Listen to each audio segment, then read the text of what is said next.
अॼु असां हिन वीडियो लेक्चर में पढ़ंदासीं the levels of biological organisations. Biological जेके लेवल्स आहिनि ऑर्गेनाइजेशन जूं उन जे बारे में पाण पढ़ंदासीं। त सभ खां पहिरीं जेको असांखे ख़बर आहे, जेका बि शइ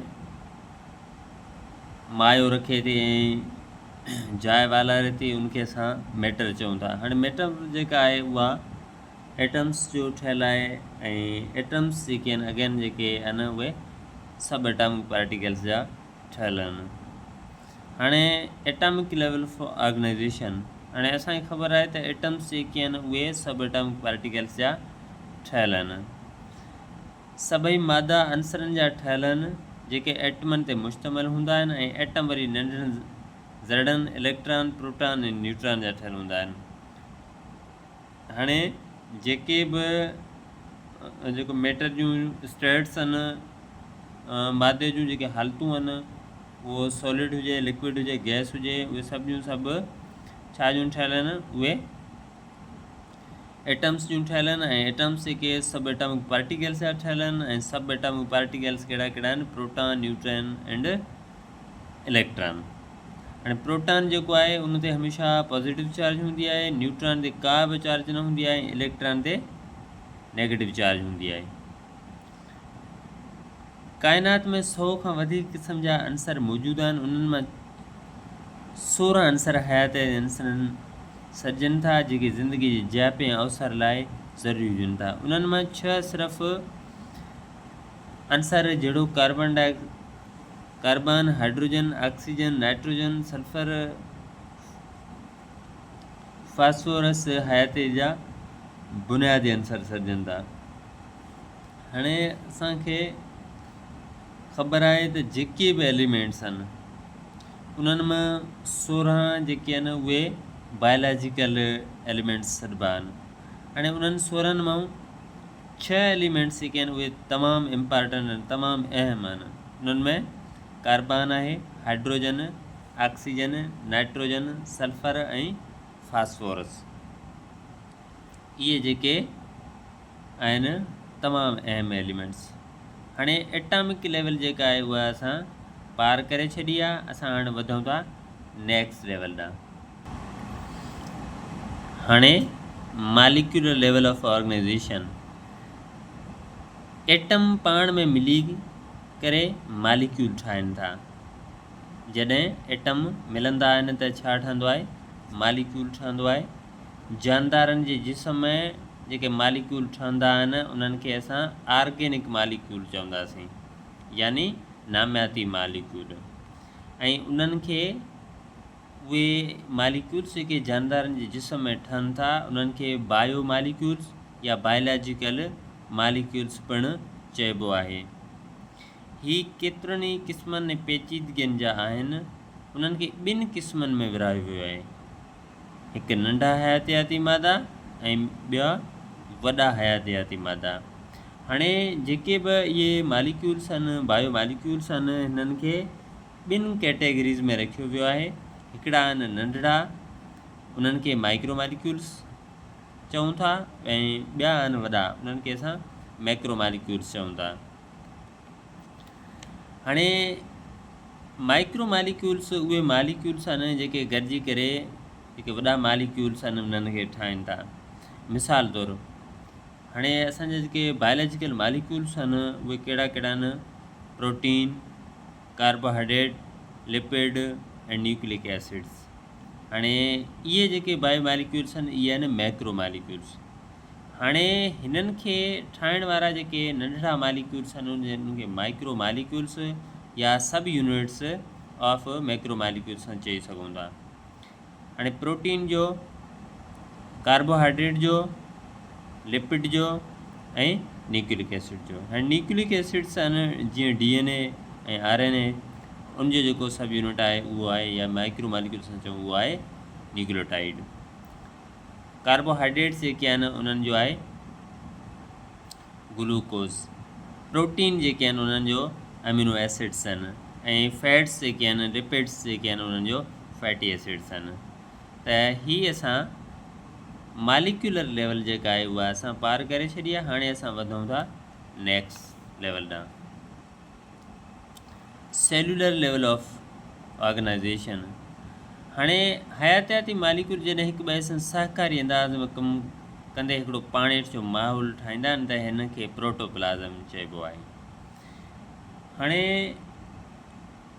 जेके अॻी लेवल में जेका लेवल गुज़री वई आहे उन में जेके मालिक्यूल्स ठहिया उहे हिक ॿिए सां सहकार कंदा आहिनि, हिक ॿिए सां सहकारी नमूने कमु कंदा आहिनि ऐं हिकिड़ो माहौल इन्वायरमेंट ठाहींदा आहिनि जेको लिक्विड हूंदो आहे, लिक्विड स्टेट में हूंदो आहे, पाणेठि हूंदो आहे, त उनखे असां छा चऊं था, उनखे असां प्रोटोप्लाज़म चऊं था। हाणे प्रोटोप्लाज़म में नामियाती ऐं गैर नामियाती जुज़ा मौजूदु हूंदा आहिनि। प्रोटोप्लाज़म हिकु एके वांगुरु कमु कंदो आहे त उनखे जीव घरड़ो चइबो आहे। जीव घरड़ो जानदारनि जो बुनियादी एको आहे। जीव घरड़ो छा आहे? जीव घरड़ो यानी cell is the basic structural and functional unit of life. 3 points आहिनि सेल जी डेफिनेशन में, बेसिक यानी बुनियादी, स्ट्रक्चरल यानी बनावटी, फंक्शनल यानी अमली।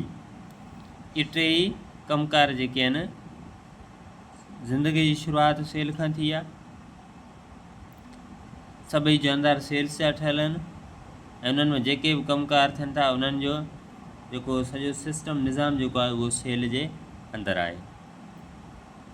हाणे जॾहिं अहिड़ा साॻिया जीव घरड़ा मुंज़िम थी मेड़ ठाहींदा आहिनि त उनखे तांतूरा या ओॼा या टिश्यूज़ चइबो आहे। जॾहिं सेल गॾिबा आहिनि हिकिड़े मुंज़िम तरीक़े सां त उनखे टिश्यूज़ चइबो आहे ऐं टिश्यूज़ को न को स्पेसिफिक कमकार कंदा आहिनि। जॾहिं अहिड़ा मुख़्तलिफ़ क़िस्मनि जा तांदूरा या टिश्यूज़ गॾिजी करे हिकु ख़ासि तरीक़े सां कमु कंदा आहिनि त उन्हनि खे उज़वा चइबो आहे। हाणे असांजो सेल ठहियो, सेल कीअं ठहियो? जेके बायोमॉलिक्यूल्स हुया ठहिया उन्हनि सहकारी तरीक़े सां हिक ॿिए सां जेको आहे सहकार कयो, कमकार कनि पिया त उन्हनि जे जुड़नि सां छा ठही वियो? सेल ठही वियो। And cells combine together to form tissues. हाणे टिश्यूज़ जेके अगेन गॾिजी करे छा ठाहिनि पिया? तव्हांजो ऑर्गन यानी उज़वो ठाहिनि पिया। वरी जॾहिं मुख़्तलिफ़ क़िस्मनि जा उज़वा पाण में हिकु मख़सूस तरतीब में मिलनि त हिकु उज़वियाती सिस्टम ऑर्गन सिस्टम ठही पवंदो आहे। हाणे मिसाल तौरु सेल, असां नंढा सेल मिसाल सां खणूं था न्यूरॉन जेको नर्वस सिस्टम जो सेल आहे। उनखां पोइ neurons join together to form nervous tissues. हाणे नर्वस टिश्यूज़ ठही आहे, nervous tissues join together to form organ. Organ कहिड़ो? ब्रेन। उनखां पोइ ब्रेन, स्पाइनल कार्ड ऐं जेके बि ॿियूं जेके नर्व्स आहिनि उहे सभु जूं सभु गॾिजी करे हिकिड़ो असांजो नर्वस सिस्टम ठाहिनि थियूं। हाणे हीअ असांजो थी वियो ऑर्गन सिस्टम। हाणे different organ systems join together to form organism. ऐं जॾहिं मुख़्तलिफ़ उज़वा सां पाण में हिकु रब्त में मिलनि त छा ठहंदो आहे? हिकु घणनि घरड़ाई जानदार ठही पवंदो आहे। हाणे असांजो पोयां जेको आहे लास्ट जेको लेवल हुई उनमें जेको आहे डिफरेंट ऑर्गन सिस्टम्स गॾिजी करे हिकु मुकमल जानदार ठही वियो। हाणे असां जेका नेक्स्ट लेवल असांजी जेका आहे उहा आहे टैक्ज़ोनॉमिक लेवल। हाणे जानदारनि जो अहिड़ो गिरोह जेको पाण में जिनसी अमल ज़रिए नस्ल वधाइण जी अहल हुजे उनखे नस्ल या स्पेशीज़ चइबो आहे। हाणे टैक्ज़ोनॉमिक लेवल में हाणे टैक्ज़ोनॉमी जेका पोइ ब्रांच तव्हां पढ़ी हुई उनमें जेका जो बेसिक जेका यूनिट आहे टैक्ज़ोनॉमी जो क्लासिफिकेशन उहा आहे स्पेशीज़। स्पेशीज़ खे नस्ल या तव्हां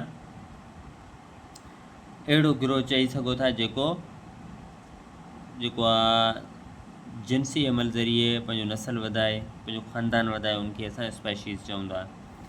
मिसाल इंसान होमोसेपियन बि हिकु नस्ल आहे।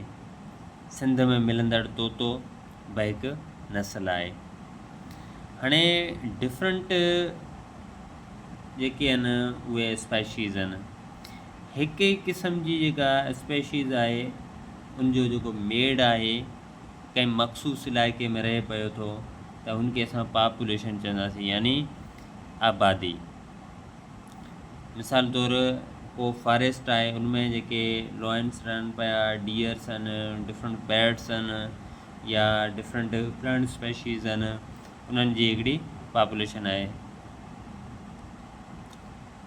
जॾहिं कंहिं ख़ासि जानदारनि जी नस्ल स्पेशीज़ खे मख़सूस हंधि ऐं वक़्त सां मिलाई ॻाल्हि कबी त उनखे पॉपुलेशन या आबादी चइबो आहे। सिंध में मिलंदड़ किरामेरी तोतो या कंहिं हिकु वण ते वेठल साॻी नस्ल जा सभु तोता हिकु आबादी आहिनि। उनखां पोइ आहे कम्यूनिटी लेवल। हाणे स्पेशीज़ जेके आहिनि उहे हिकु ई क़िस्म जूं माना हिकु जहिड़ियूं स्पेशीज़ गॾिजी करे पॉपुलेशन ठाहिनि थियूं and different population join together to form community. मिसाल तौरु को फॉरेस्ट आहे, को ॿेलो आहे, झंग आहे, उनमें तव्हांखे जेको आहे मैंगो ट्री जा जेके वण आहिनि, मैंगो जा जेके वण आहिनि उहे सभु जा सभु छा आहिनि, गॾिजी करे हिकु पॉपुलेशन ठहनि था। अच्छा, मैंगो सां ॿिया बि वण बीठा आहिनि, मिसाल टाली जो वण आहे या बबुर आहे या निम आहे। हाणे बबुर जी अलॻि स्पेशीज़ थी वई, निम जी अलॻि थी वई, टाली जी अलॻि थी वई। त बबुर, निम, टाली, मैंगो इहे सभु जा सभु गॾिजी करे दीज आर द डिफरेंट पॉपुलेशन्स ऐं इहे सभु गॾिजी करे हिकिड़ी कम्यूनिटी ठाहिनि थियूं। उनखां पोइ आहे इकोलॉजिकल सिस्टम लेवल। हाणे हीउ जेको हयातियाती सिरिश्तो हद या असां हिनखे जीवत मंडल बि चऊं था। कंहिं बि इलाइक़े में रहंदड़ हंडी जानदार सां गॾु उतां जी गैर जानदार माहौल, मौसम, ज़मीन जो क़िस्म, मींहं जी सरासरी रोशनी शिदत खे गॾु करे जीवत मंडल यानी इकोसिस्टम चइबो आहे।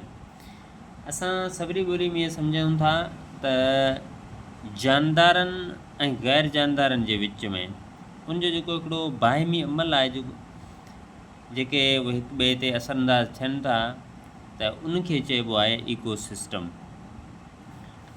उनखां पोइ आहे बायोस्फीयर लेवल। हाणे बायोस्फीयर जेको आहे उहो छा खे चइबो आहे, धरती जो हिकु वॾो गोलो, उन ते ज़िंदगी जेका आहे मौजूदु आहे, त हिन खे जेको चइबो आहे हयातियाती दाइरो या बायोस्फीयर लेवल।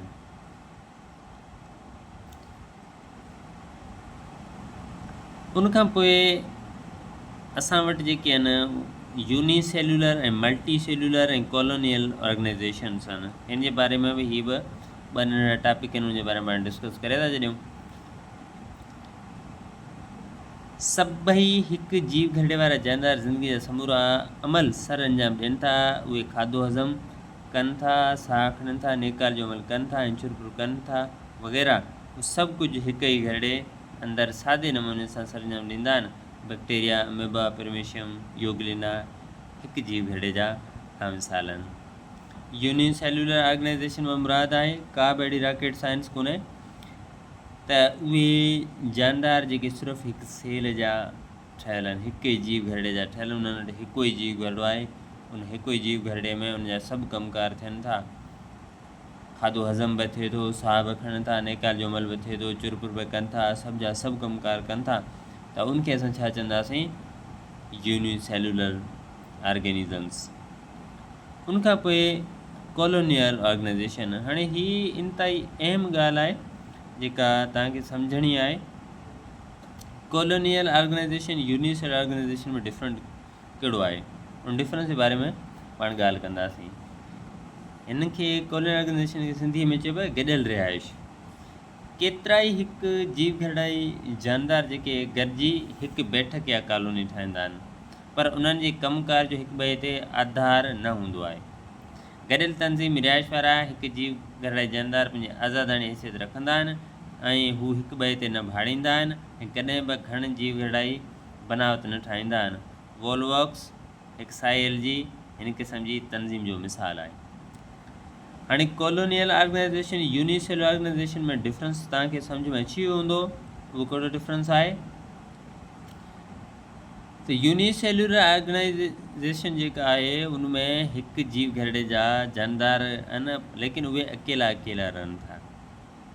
कॉलोनियल में हिकु जीव घरड़े वारा जानदार आहिनि, लेकिन उहे गॾिजी रहनि था।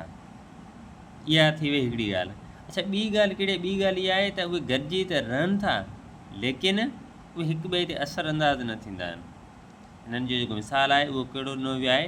उहो वोल्वॉक्स जेका साई एलजी जो हिकिड़ो क़िस्म आहे। अच्छा, हाणे मल्टी सेल्युलर ऑर्गेनाइजेशन। मल्टी में लफ़्ज़ मां सम्झी वञो, मल्टी में तमामु घणा। उहे जानदार जेके हिक खां वधीक यानी घणनि सेल्स जा ठहियल आहिनि, उन्हनि खे मल्टी सेल्युलर ऑर्गेनिज़म्स चइबो आहे। मिसाल, इंसान, ॿूटा। हिते जेके हिकु ॿ मिसाल ॾिना विया आहिनि, हिकिड़ो ॾेॾर जो आहे ऐं ॿियो सरें जे ॿूटे जो आहे। इहे जेके आहिनि इहे घण घरड़ाई तनज़ीम जा मिसाल आहिनि। हाणे तव्हांखे छा करिणो आहे? वीडियो खे ॾिसण सां गॾोगॾु चैनल खे सब्सक्राइब बि करिणो आहे, लाइक शेयर कमेंट बि करिणो आहे। अच्छा, उनखां अलावा तव्हांखे जेको मेन कमु करिणो आहे उहो इहो आहे त वीडियो लेक्चर सां गॾोगॾु तव्हांखे पंहिंजा नोट्स ज़रूरु ठाहिणा आहिनि। Thank you so much.